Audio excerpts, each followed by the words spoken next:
Hello दोस्तों, नमस्कार। मैं हूं आपका दोस्त विजय और आज के इस नए वीडियो में आपका बहुत बहुत स्वागत करता हूं। जी हां दोस्तों, उम्मीद करता हूं कि आप लोगों की तैयारी बहुत अच्छी चल रही होगी। इसी सिलसिले में मैं 20 प्रश्नों का एक MCQ आपके साथ लेके आया हूं, जो आपको आगे आने वाले प्रमोशन एग्ज़ाम में, जो बैंक में प्रमोशन एग्ज़ाम में भाग ले रहे हैं, उनके लिए काफ़ी मददगार होगा। चलिए, तो आज का पहला प्रश्न शुरू करते हैं। प्रश्न इस प्रकार है आपके पास जी, व्हाट इज़ निर्विक स्कीम। जी, सवाल नंबर 1 आपके स्क्रीन पर कुछ इस प्रकार है। What is Nirvik scheme. Option कुछ इस प्रकार हैं। A scheme to help handloom sector of country, a loan scheme for exporter, GST refund scheme, a health scheme launch for improve of condition of male nutrition of the country. जी हाँ, Nirbhik scheme क्या है, इसके बारे में पूछा गया है। जो आप इसको अगर जान रहे होंगे तो आप बिल्कुल मेरे साथ कमेंट सेक्शन में खेल सकते हैं, और नहीं जान रहे तो बता दूं कि निर्भीक एक ऐसा स्कीम है जो एक्सपोर्टर को प्रमोट करने के लिए, उनको फाइनेंस सही तरीके से प्रोवाइड करने के लिए लॉन्च किया है गवर्नमेंट ने। और ये जो सही उत्तर होगा इसको, ये लोन स्कीम फॉर एक्सपोर्टर। जी हाँ, निर्भीक स्कीम, जिसे एक्सपोर्ट क्रेडिट इंश्योरेंस स्कीम भी कहा गया है, जिसमें उनके प्री एंड पोस्ट शिपमेंट के 90% तक का इंश्योरेंस कवरेज देता है, जो कि पहले 60% तक था। तो इसका सही उत्तर होगा ये लोन स्कीम्स फॉर एक्सपोर्टर। मतलब उनको निर्भीक होकर सामान भेजिए, कोई चिंता करने की बात नहीं। इसका मतलब ये हुआ, ये लोन स्कीम फॉर एक्सपोर्टर। चलिए, तो बढ़ते हैं। सवाल नंबर 2 आपके स्क्रीन पर कुछ इस प्रकार है। At present how many public sector banks are in India after the declaration of merger by government. अभी हाल ही में गवर्नमेंट ऑफ इंडिया ने काफ़ी मर्जर डिक्लेयर किया, उसके बाद कितने पब्लिक सेक्टर बैंक रह गए। आपके ऑप्शन कुछ इस प्रकार हैं: 10, 12, 17, 27। जी हाँ, ये सरल सा सवाल है, ये तो आपको पता ही होगा, और पता है तो मेरे साथ कमेंट सेक्शन में खेल सकते हैं। नहीं तो मैं बता दूं, सबसे पहले 27 पब्लिक सेक्टर बैंक थे, लेकिन मर्जर के बाद अब केवल 12 बच गए हैं। तो इसका सही उत्तर होगा 12। चलिए बढ़ते हैं। सवाल नंबर 3 आपके स्क्रीन पर कुछ इस प्रकार है। As per the union budget 2019 India aims to achieve $5 trillion economy by. Union budget 2019 के अनुसार भारत ने लक्ष्य रखा है 5 ट्रिलियन इकोनॉमी पाने के लिए, और वो किस साल का लक्ष्य है वो? 2021, 22, 2023, 2025। जी हाँ, ये तो काफ़ी चर्चा का विषय रहा। आप ज़रूर इसको जानते होंगे तो आपको बहुत बहुत बधाई। और जो साथी नहीं जानते उनके लिए बता दूं कि इसका सही उत्तर होगा 2025। जी हाँ, 2025 तक union budget 2019 India aims to achieve 5 trillion economy, $5 trillion economy. हु लॉन्च। चलिए बढ़ते हैं। सवाल नंबर 4 आपके स्क्रीन पर कुछ इस प्रकार है। हु लॉन्च्ड भरोसा सेविंग अकाउंट रिसेंटली। ये सवाल 2-3 बार अभी इसी साल पूछा जा चुका है। हु लॉन्च्ड भरोसा सेविंग अकाउंट रिसेंटली। भरोसा सेविंग अकाउंट जो है किसने खोला। आपके ऑप्शन कुछ इस प्रकार हैं: Equitas small finance bank, Airtel payment bank, State Bank of India, Kotak Mahindra bank. जी हाँ, भरोसा सेविंग बैंक जो है वो एयरटेल पेमेंट बैंक ने खोला है। जी हाँ, इसका सही उत्तर होगा एयरटेल पेमेंट बैंक। चलिए बढ़ते हैं। सवाल नंबर 5 आपके स्क्रीन पर कुछ इस प्रकार है। What is the cut off limit for monitoring of standard account for the branch manager up to scale 4। Standard account की मॉनिटरिंग के लिए स्केल 4 तक के ब्रांच मैनेजर का कट ऑफ लिमिट क्या है। आपके ऑप्शन कुछ इस प्रकार हैं: up to 10 lakh, up to 25 lakh, up to 50 lakh, up to 1 crore. जी हाँ, ये पॉलिसी से रिलेटेड सवाल है कि मॉनिटरिंग के लिए क्या आपके दायरा है, और अगर आपको इसका उत्तर पता है तो बता दीजिए, नहीं तो मैं बता दूं इसका सही उत्तर होगा अप टू 1 करोड़। स्केल 4 तक के जो मॉनिटरिंग है अप टू 1 करोड़, इसका सही उत्तर होगा अप टू 1 करोड़। चलिए बढ़ते हैं। सवाल नंबर 6 आपके स्क्रीन पर कुछ इस प्रकार है। In all standard SMA account with how much of exposure MMR has to be invariably submitted at the close of each month of branch to RO by 5th of the succeeding month. MMR का मतलब होता है monthly monitoring report.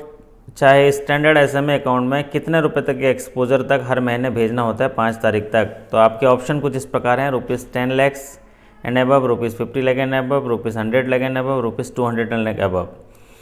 जी हाँ, जो MMR report बनाया जाता है वो इसका सही उत्तर है ₹100 लाख एंड अबव, मतलब 1 करोड़ एंड अबव के अकाउंट में भेजा जाता है। तो इसका सही उत्तर होगा 1 करोड़ एंड अबव। चलिए बढ़ते हैं। सवाल नंबर 7 आपके स्क्रीन पर कुछ इस प्रकार है। Audit observation on credit matters pertaining to the internal concurrent statutory RBI audit is to be rectified within what period. जो ऑडिट ऑब्जर्वेशन आता है, ऑडिट रिपोर्ट जिसको कहते हैं हम लोग, उसमें जो इरेगुलेटरी रहती है उसको रेक्टिफाई करने के लिए कितना समय दिया जाता है। तो इसका ऑप्शन आपके पास है 1 मंथ, 2 मंथ, 3 मंथ, 6 मंथ। जी हाँ, आपको पता हो तो बहुत बहुत बधाई, और नहीं पता है तो मैं बता दूं, इसका सही उत्तर है 3 मंथ्स। 3 मंथ्स के अंदर इनको रेक्टिफाई करना होता है। चलिए बढ़ते हैं, सवाल नंबर 8 आपके स्क्रीन पर कुछ इस प्रकार है। Asset charge by way of mortgage are valued every how many years by banks approve valuer. जो भी हम लोन देते हैं उसमें एसेट, जो हमारे मॉर्गेज बेस्ड एसेट रहते हैं, उनको हम लोग चार्ज क्रिएट करते हैं मॉर्गेज, तो उनका वैल्यूएशन कितने साल में किया जाता है बैंक के अप्रूव पैनल वैल्यूअर के द्वारा। आपके ऑप्शन कुछ इस प्रकार है 1 year, 2 year, 3 year and valuation required when limit is to be renewed. जी हाँ, ये तो आपको पता होगा, अगर नहीं पता है तो मैं बता दूँ, इसको सही उत्तर है एवरी 3 ईयर्स। एवरी 3 ईयर्स में हम लोग उसका वैल्यूएशन करते हैं, तो इसका सही उत्तर होगा 3 ईयर्स। चलिए बढ़ते हैं, सवाल नंबर 9 आपके स्क्रीन पर कुछ इस प्रकार है। At what interval consortium meeting are held where our bank is leader of the consortium. अगर एक फर्म को एक से ज़्यादा बैंक मिलकर लोन दिए हैं तो उसको कंसोर्टियम फाइनेंस कहते हैं, और इसमें अगर हमारा बैंक लीडर है तो उसकी मीटिंग जो है कंसोर्टियम मीटिंग किस अंतराल में होनी चाहिए। आपके ऑप्शन इस प्रकार हैं monthly, quarterly, half yearly, whenever borrower is called for meeting. जी हाँ, ये इसका सही उत्तर है क्वार्टरली। ये क्वार्टरली मीटिंग होनी चाहिए, तो इसका सही उत्तर है क्वार्टरली। चलिए बढ़ते हैं, सवाल नंबर 10 आपके स्क्रीन पर कुछ इस प्रकार है। Branch has to ensure credit debit submission are compared with the sales every quarter in case of borrower accounts with what limit. इसमें पूछा गया है कि क्रेडिट डेबिट सबमिशन जो है खातों में हर क्वार्टर को लिया जाता है किस एक्सपोजर के लिमिट के ऊपर। Otherwise normally 6 monthly credit debit submission करते हैं। तो इसके ऑप्शन कुछ इस प्रकार हैं 25 lakhs and above, ₹50 lakhs and above, ₹100 lakhs and above, ₹500 lakhs and above.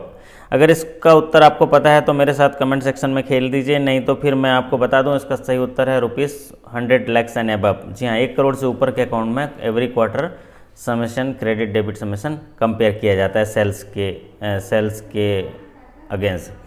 चलिए अब बढ़ते हैं, सवाल नंबर 11 आपके स्क्रीन पर कुछ इस प्रकार है। Rectification of irregulatory and closure of stock audit report is to be done by what time. जी हाँ, स्टॉक ऑडिट का रिपोर्ट जो उसका क्लोजर रेक्टिफिकेशन जो है किस समय तक हो जाना चाहिए। Before the end of July every year, before the end of August every year, before the end of September every year, before the end of December every year. जी हाँ, आपके ऑप्शन इस प्रकार हैं, लेकिन आप इसमें देखिए क्लोजर कब तक होना चाहिए स्टॉक ऑडिट रिपोर्ट का। अगर आपको इसका उत्तर पता है तो कमेंट सेक्शन में लिखिए, नहीं तो मैं बता दूं, इसका सही उत्तर है before the end of December, before the end of December every year. चलिए बढ़ते हैं, सवाल नंबर 12 आपके स्क्रीन पर कुछ इस प्रकार है। लोन रिव्यू मैकेनिज्म जो है कौन से अकाउंट के लिए किए जाते हैं। Loan review mechanism is done for account with limit. Loan review mechanism किस अकाउंट के लिए किए जाते हैं। आपके ऑप्शन कुछ इस प्रकार हैं ₹20 lakhs and above, ₹50 lakhs and above, ₹1 crore and above, ₹5 crore and above. जी हाँ, अगर आपको इसका उत्तर पता है तो आप बता दीजिए, नहीं तो मैं बता दूं, इसका सही उत्तर है ₹5 crore एंड एबव। जी हाँ, 5 crore एंड एबव पे LRM किया जाता है। चलिए बढ़ते हैं, सवाल नंबर 13 आपके स्क्रीन पर कुछ इस प्रकार है। Credit audit system is applicable on post disbursement stage to all fresh sanction and enhancement and restructured account with cut off limit, fund base and non fund base of. Credit audit system किया जाता है post disbursement के बाद fresh sanction and enhancement restructure account में cut off limit कितना है। एक होता है क्रेडिट ऑडिट जो प्री डिसबर्समेंट होता है, एक होता है क्रेडिट ऑडिट पोस्ट डिसबर्समेंट। यहाँ सवाल पूछा गया पोस्ट डिसबर्समेंट के बारे में। आपके ऑप्शन कुछ इस प्रकार हैं ₹25 lakhs and above, ₹50 lakhs and above, ₹100 lakhs and above, ₹500 lakhs and above. जी हाँ, अगर प्री डिसबर्समेंट स्टेज पूछा जाता तो ये 1 करोड़ एंड एबव था, लेकिन यहाँ पोस्ट डिसबर्समेंट स्टेज पूछा गया है तो इसका सही उत्तर होगा ₹50 lakhs एंड एबव। जी हाँ, ₹50 lakhs एंड एबव इसका सही उत्तर होगा। चलिए बढ़ते हैं, सवाल नंबर 14 आपके स्क्रीन पर कुछ इस प्रकार है। Timeline for declaring non cooperative borrowers. Non cooperative borrower declare करने का टाइमलाइन क्या होता है? नॉन कोऑपरेटिव बॉरोवर हम लोग 5 करोड़ से ऊपर का रिपोर्टिंग करते हैं, क्रेडिट को रिपोर्टिंग करते हैं, central repository of information on large credit को रिपोर्ट करते हैं। और इसका टाइमलाइन डिक्लेयरिंग का क्या है? 15 डेज, 30 डेज, 90 डेज, 100 डेज। जी हाँ, अगर आपको इसका उत्तर पता है तो मेरे साथ कमेंट सेक्शन में खेल दीजिए, नहीं तो मैं बता दूं इसका सही उत्तर होगा 90 डेज। इसका सही उत्तर होगा 90 डेज। चलिए बढ़ते हैं, सवाल नंबर 15 आपके स्क्रीन पर कुछ इस प्रकार है। A red flag account is one where a suspicious of fraudulent activity is thrown up by the presence of one or more early warning signals. The threshold for early warning signals and red flag account is an exposure of limit. एक red flag account होता है जहां पर fraudulent activity को देखा जाता है और अर्ली वार्निंग सिग्नल दिए जाते हैं, तो उसका एक्सपोजर लिमिट क्या है? आपके ऑप्शन कुछ इस प्रकार हैं: 5 crore and above, 10 crore and above, 50 crore and above and 100 crore and above. जी हाँ, अगर आपको इसका उत्तर पता है तो बता दीजिए, नहीं तो मैं बता दूं इसका सही उत्तर है 50 करोड़ एंड अबव। जी हाँ, 50 करोड़ के अबव अकाउंट में रेड फ्लैग अकाउंट में मार्किंग की जाती है सस्पिशियस या फ्रॉडुलेंट ट्रांजेक्शन का।